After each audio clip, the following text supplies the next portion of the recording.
Well, this is where you walk right in the front door. This is where we check out here, and this is where we hold things to be reserved. You know, if we're in the middle of a show or something, if people have things that need to come and go. At the moment, Jaka is working on costuming Christmas Carol, and so she's having actresses come in and actors come in and try things on. This is Mrs. Fezziwig from Christmas Carol. Okay, well, we'll go down this way first, I guess. These are some clothes that they have actually pulled that they might want to use in Christmas Carol. So the costumer sometimes pulls things first, and you know, that's definitely want to use these, and then we go from there.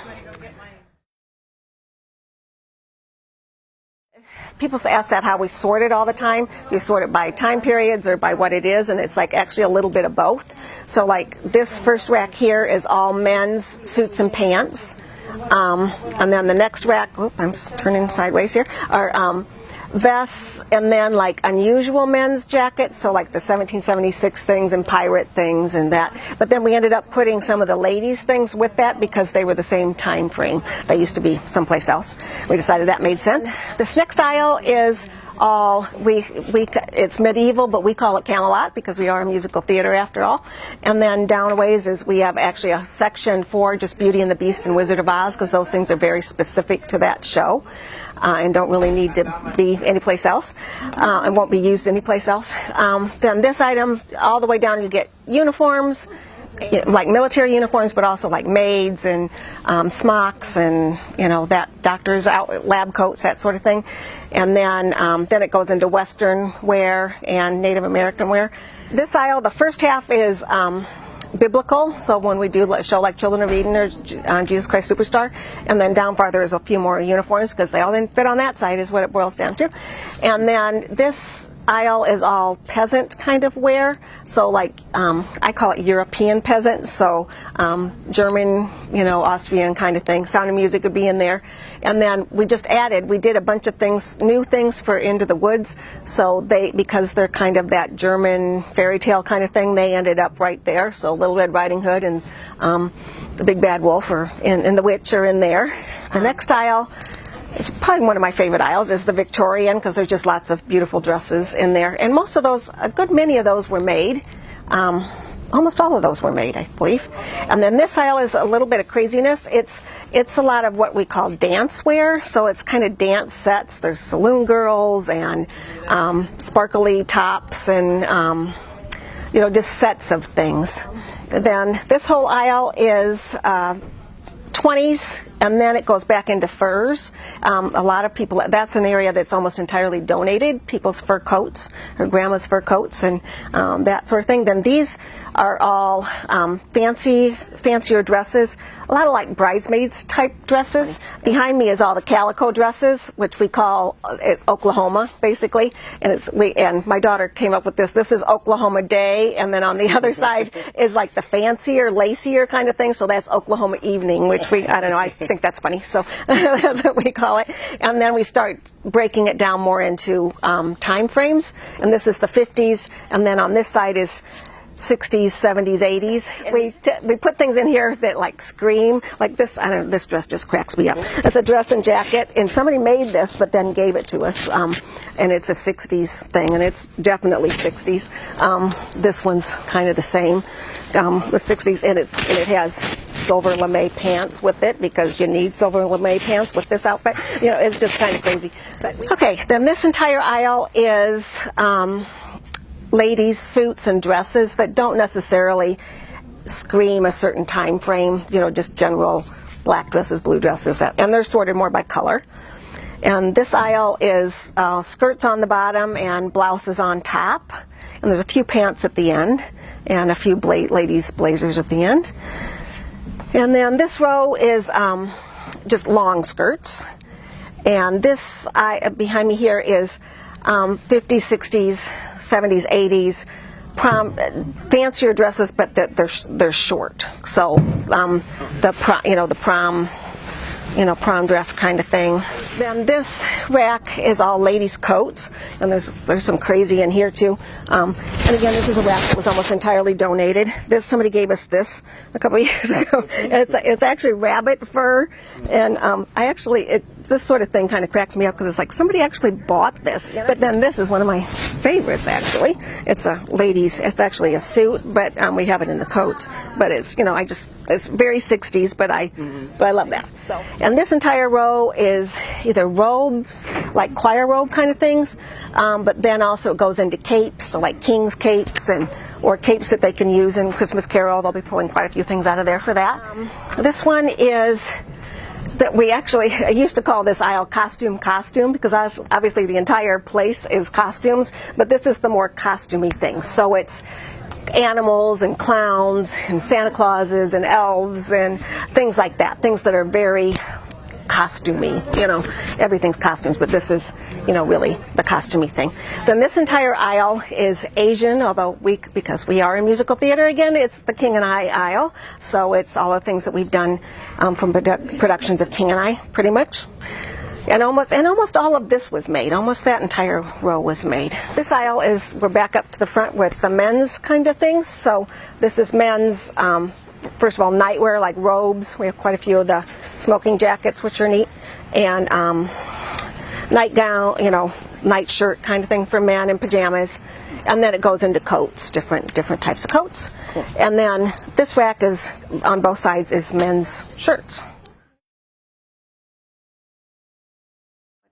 And then this whole row is pretty much wigs, which we do use wigs pretty often in shows.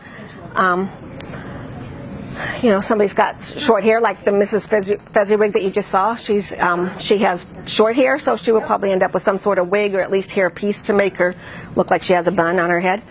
This whole corner is hats. There are 3 sections of hats. We've been working on an inventory. That's how we came up with the 20,000 items that we've counted so far. And it's a bit of a process to count 20,000 items, so we're not quite done. But we counted hats, and I thought, there's 1,500 or so. There's 3,273 hats in the musical costume shop, which is just a whole lot of crazy. We did the show Scarlet Pimpernel a few years ago, and there's a scene where they're the fops, and there's 6 of them, and they're going back and forth to France to get people out of France during the French Revolution, and they dress like kind of silly men so that nobody pays attention to them and thinks that they're up to no good. And so there's a series of these hats, and then there's jackets that go with them, but there's there's purple, red, blue, they're all just nuts, and they're men's hats, so that's what's kind of even better. These are crazy too.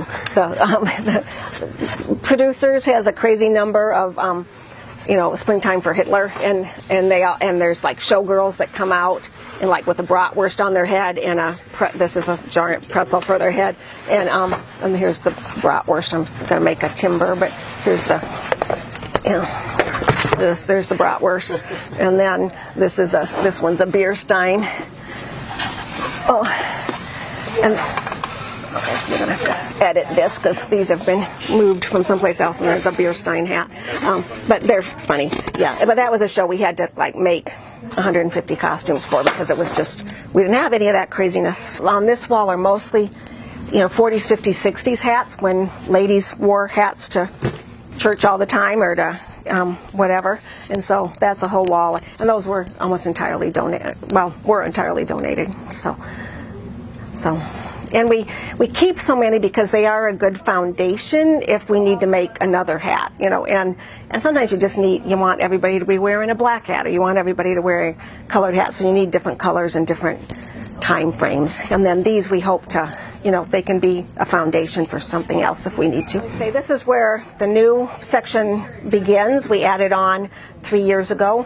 3 years ago right now we were in the process of adding this on. We added on 3,000 square feet on the lower level, and then there's 3,000 feet above us of workshop. And then, but from this wall on is where our old workshop used to be, and we took over that section too because the workshop moved upstairs. So there's 2 things in this room. The bins of things, so they're mostly accessories. So it's a lot of this whole bunch is, there's just ties and sweaters. We have, let's see, 5 bins of sweaters, and we have, I don't even know how many bins of ties, quite a few. We're hoping to get the ties out of bins. We've got some pegboard that's going to go up, and we're hoping to get them out because they really just get kind of squished in a bin, and it's hard to dig through and find what you need. So that's the next, one of the next projects. But then this whole wall is bins of just stuff, you know, slips, camisoles, things that don't hang, purses, corsets, sashes.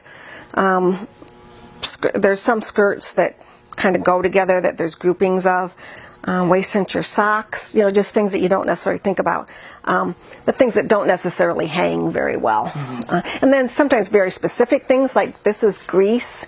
They're the beauty school dropout towels, and you think, well, why do you keep those? Well, it's like, we might not do Grease again for another 10 years, but the high schools do it pretty often, so they've been rented several times. So, and you might even use one, they're the kind that wrap around with elastic at the top. So, you know, we might use that in another scene, in another show, 1 or 2 of them. So, you know, so we keep them. But then the other thing that's in here is our, it's kind of men's tuxedos. So these are all men's tux shirts, and those are all men's tuxedo vest, and again, those were either donated or we bought very inexpensively from a tuxedo shop when they changed their lines. And then these are all tuxedos. It's probably not going to make a very good picture because it's all black, but those are tuxedo jackets and pants. And there's kind of more over here, but then there's some band uniforms that were, when one of the school, Rock Island High School went out, changed their band uniforms, we ended up getting some of them because you need them for this and that. And cheerleading outfits and more tuxes. Then this area is shoes. On this side there are 217 pairs of men's shoes, and the other side there are 300 and some, I forget the number, pairs of ladies' shoes. Then this area is pretty much the sewing supplies and the washer and dryer. That was something that was great. Until 3 years ago, the customers had to haul laundry home, and so now it's all done here, which is great. It saves a lot of time, a lot of hauling back and forth. And then then this whole corner is sewing supplies. So it's fabric, ribbons, buttons, cording, elastic, Velcro, thread, feathers are up there. You know, just all the kinds of things we use to make things. And most of this is, it was either donated or it was left. We bought more fabric than we really needed to make whatever we were making. We thought we needed 10 yards and we only needed 8, so there's 2 yards left. And again, this row is kind of the same. Zippers. Some of it was, a lot of this was donated too. You know, somebody's mother passed away and she had a sewing room, and they bring us all her stuff, which is great. So, for anyone who can volunteer at the costume shop, basically it's more organizing than anything. People say, well, I can't sew. Well, you really don't need to sew to volunteer at the costume shop. We don't do a lot of sewing. It's mostly just repairs. We break a lot of zippers for some reason around here, so if you know how to put in a zipper, that would be helpful. But really it's mostly organizing, you know, if putting things away, keeping, you know, doing laundry, you know, helping the schools find what they need, and then writing them up and sending them out. And then when they come back, we check off what they returned, and then sort it for cleaning and put it all away. So it's a lot of you know, more just moving clothes around, you know. But so it's a giant closet. You have to keep on it. And there are about 6 of us on every Wednesday, and I have a team of about 4 on the first Saturday of the month. We can always use more help, but because people have to take days off or whatever. But 4 or 5 at a time is a pretty good team of people. We're more than willing to give tours. If you just think it sounds like fun, show up any Wednesday morning and we'll show you around. It's just a fun place to prowl around in.